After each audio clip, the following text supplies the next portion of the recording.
Something's off about Harry and Meghan's kids, and the birth records prove it. One child's mother was erased from the certificate.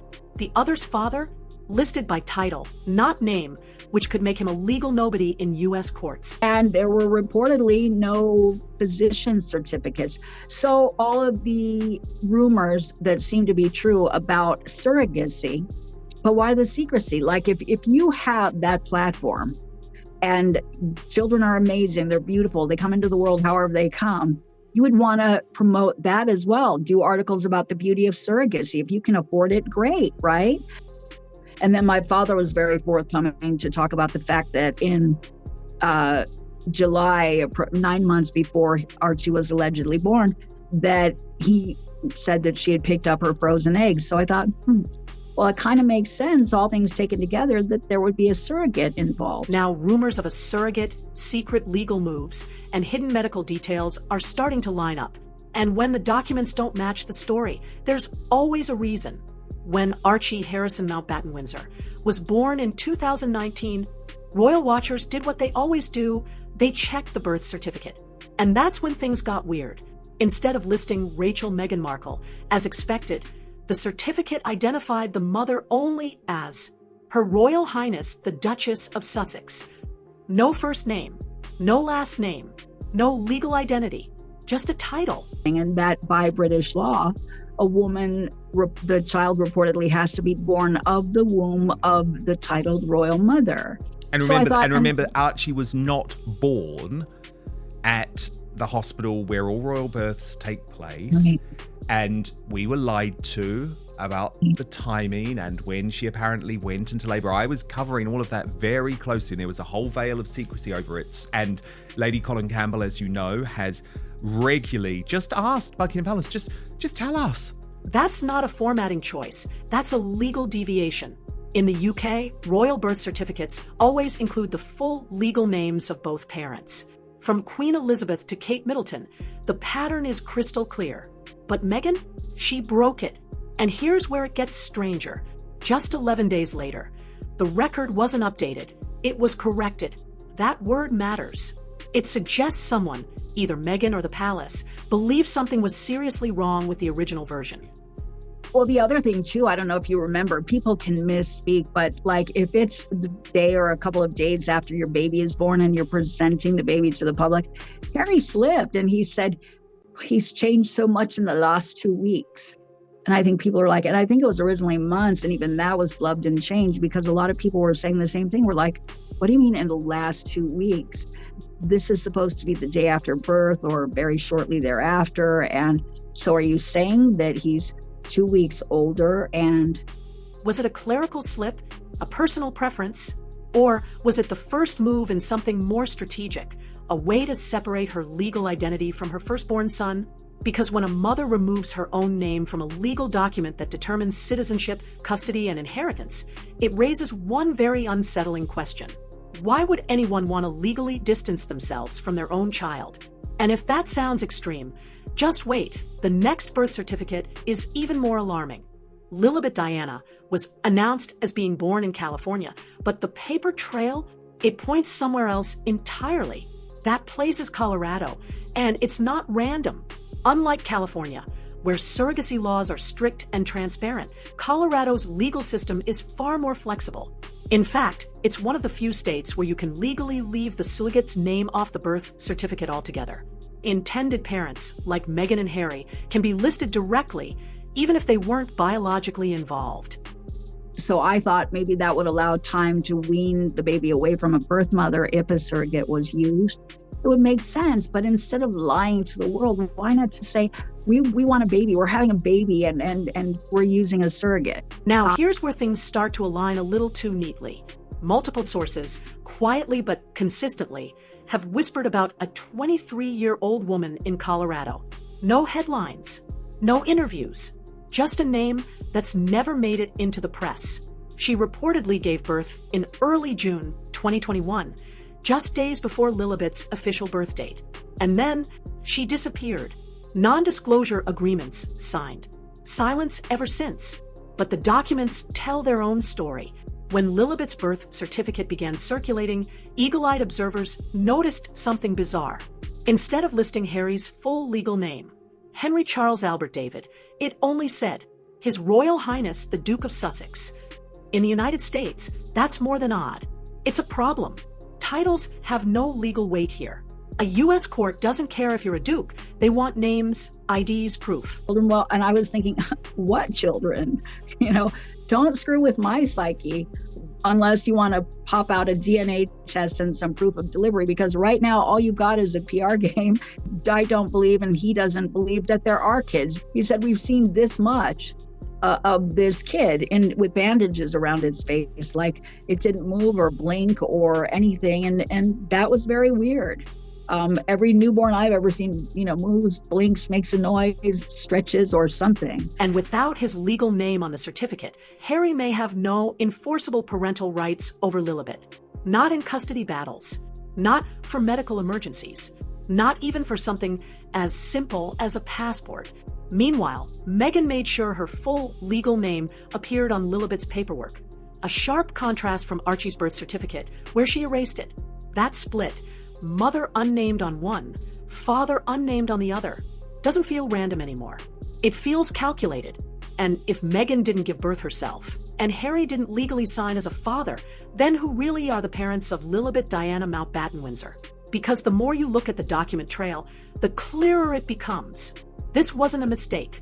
It was a setup. Remembering that they are still so close. Like, from where he is in Mexico to Montecito, it's 3-hour drive? I mean, so close. Like the force of gravity, some things you can't control. And some people are in denial. Harry and Meghan might walk around in denial about a lot of things with a disconnect, but those of us who have functioning frontal lobes and beating hearts and souls and feelings, you can't push everything aside, but you do have to digest it, make sense of it until you can accept it. And I think he's okay. For years, there's been a quiet, lingering rumor about Prince Harry, one that never made front-page headlines, but never completely disappeared either.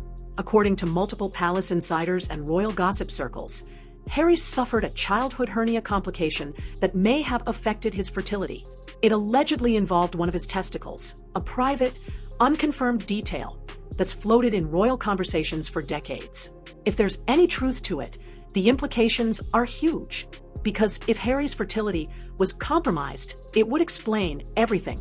The surrogacy theory suddenly becomes more than a wild rumor. It becomes a necessity. And donor conception, whether sperm, egg, or both, becomes a logical next step. That's not just speculation. In the US, parental rights are built on two things: a biological link, or legal intent established through correct paperwork. If Harry didn't contribute DNA and his legal name isn't listed, he has neither. And Meghan, she made sure her full legal identity was on Lilibet's documents. No titles, no omissions this time. She covered herself. It's almost like someone was planning ahead. Does that torment him and torture him? Because, of course, he suffered from that really terrible stroke. Well, it's natural, I think, to fluctuate in your feelings. You go through cognitive dissonance. You can't really make sense of it. Like, why would someone who I loved more than life, put the jab in my back like that, and like night and day? But when you look at a pattern and you take a step back and you get out of your emotions, you can say, wow, that's really dysfunctional. And there's a lot of baggage there, and there's a lot there that you can't take personally. And I think he understands that it was fundamentally wrong of them. The onus is on them to make things better, and that you couldn't foresee this, but you can't really change it. That no matter what would have happened, they likely would have done the same thing because that's who they are. So it becomes less hurtful when you can accept those things that are out of your control.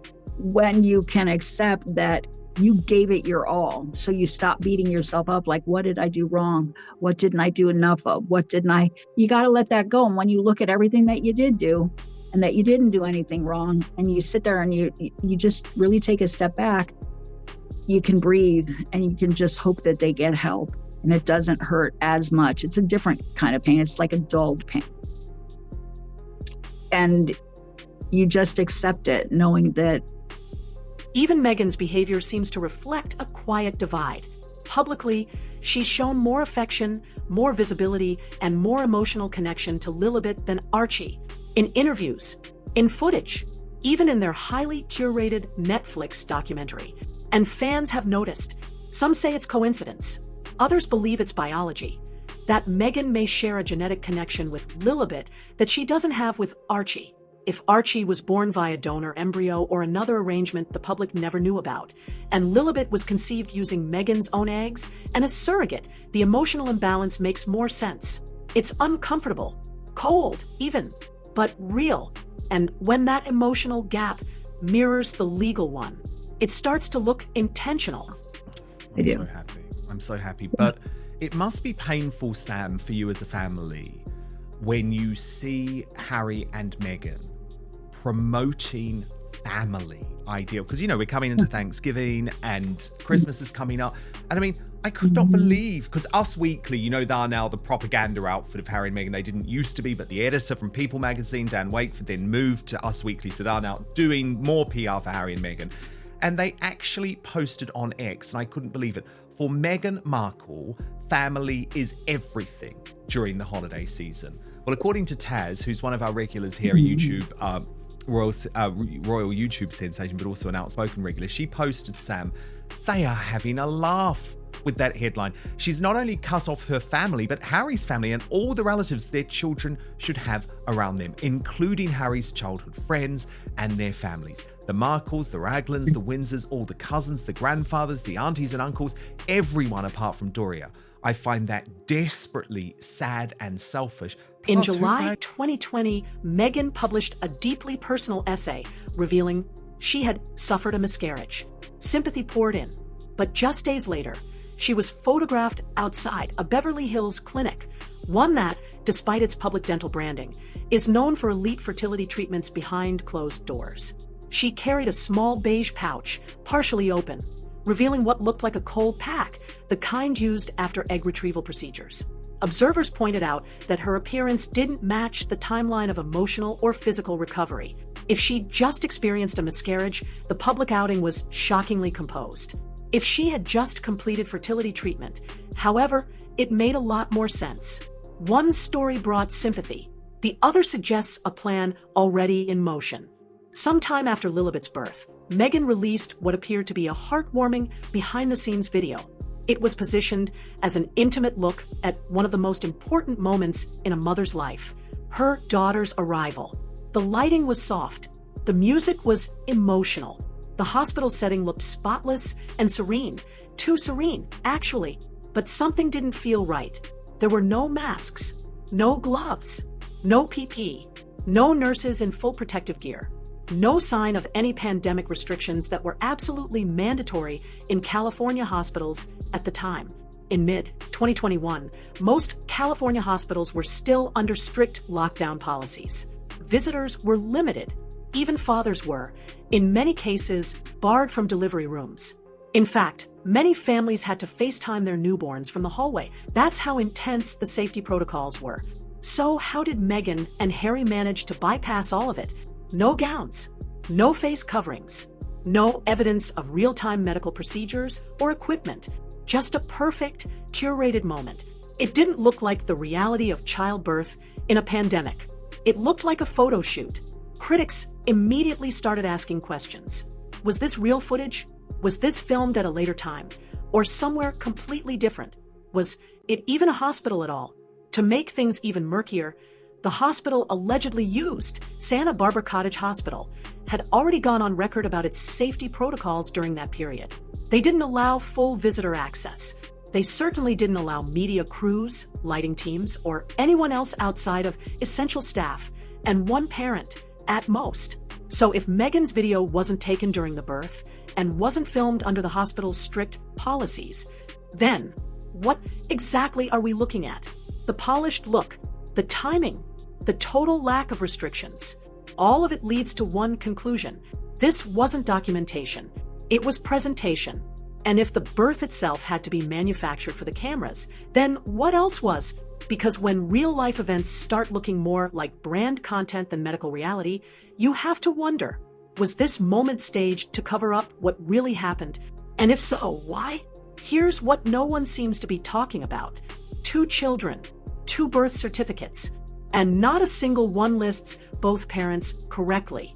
For Archie, Meghan removed her full legal name. For Lilibet, Harry's was never added at all. These aren't typos. These are deliberate omissions.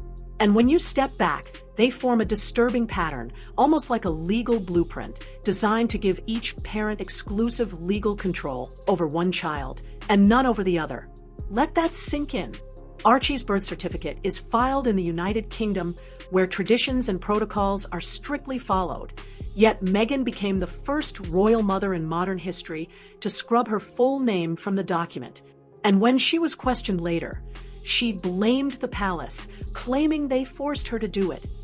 Why would Buckingham Palace care about removing Meghan's name from her own child's legal record? It's a question that's never been answered. And it casts a long shadow, because across the Atlantic, Lilibet's birth certificate, filed in the United States, comes with its own legal bombshell. Harry's legal name is missing. Just a title. Nothing that would hold up in a courtroom. And years later, no corrections have been made. It would take less than an hour to fix a legal name on a birth certificate. A simple amendment, a notarized form. Yet the records remain untouched, uncorrected. It's almost like someone doesn't want them fixed. This isn't about a formatting issue or clerical oversight. This is about legal position. If these omissions were intentional, and all signs suggest they were, then Meghan and Harry might have created a situation where each of them holds sole parental rights over just one child, which raises a chilling possibility. If things ever fall apart between them, a custody battle, a divorce, or even just legal distance, Harry might have no claim to Lilibet, and Meghan could be legally disconnected from Archie. 2 kids, 2 parents, split down the middle, by design, not by accident. And in royal history, no arrangement like this has ever existed. Unless there's something they're protecting. Or worse, something they're hiding. If the truth is buried in the paperwork, what else are they hiding? Hit subscribe. This story's not over.